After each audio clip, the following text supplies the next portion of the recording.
Hello दोस्त, नमस्ते, प्रणाम करते हैं, अपने यूट्यूब पे स्वागत करते हैं। हमारे चैनल का नाम विद्या गोरखपुर। देखिए हम लोग कोटेदार पे गाना लेकर आए बानी। कोटेदार लोग कैसे कैसे करता ना, पब्लिक कितना परेशान बा, हर जगह के बोल रहे हैं।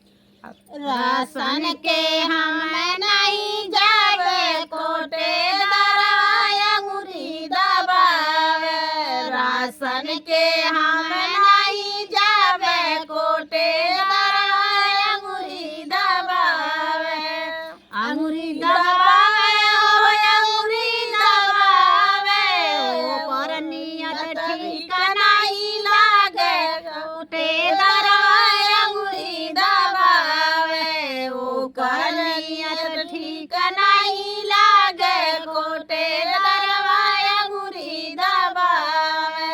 5 किलो राशन पर 4 किलो देला, 5 किलो राशन पर 4 किलो देला, बोली सा बड़ा छछा नाला कोटेदार अंगूरी दबावे, बोले पर बड़ा छछा नाला कोटेदार अंगूरी दबावे, मांगिले बहुत चाउर देला, मांगिले बहुत चाउर देला, चीनी रिफाइन सब खाई जाला कोटेदार अंगूरी दबावे, चीनी रिफाइन सब खाई जाला कोटेदार अंगूरी दबावे, ओकर नियत बहुत खराब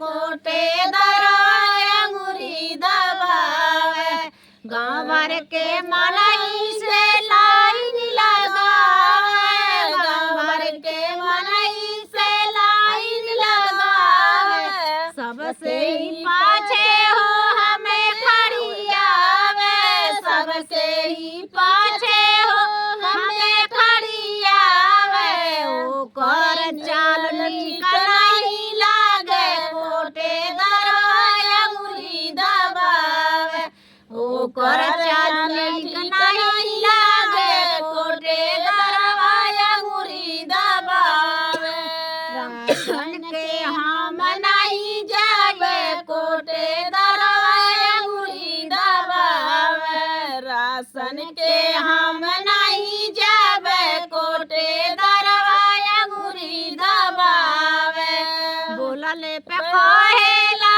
नेटवर नहीं बा, बोलले पे कहेला नेटवर नहीं बा, बार बार अंगूठा लगावे कोटेदार अंगूरी दबावे, ओकर नियत ठीक नहीं लागे कोटेदार अंगूरी दबावे।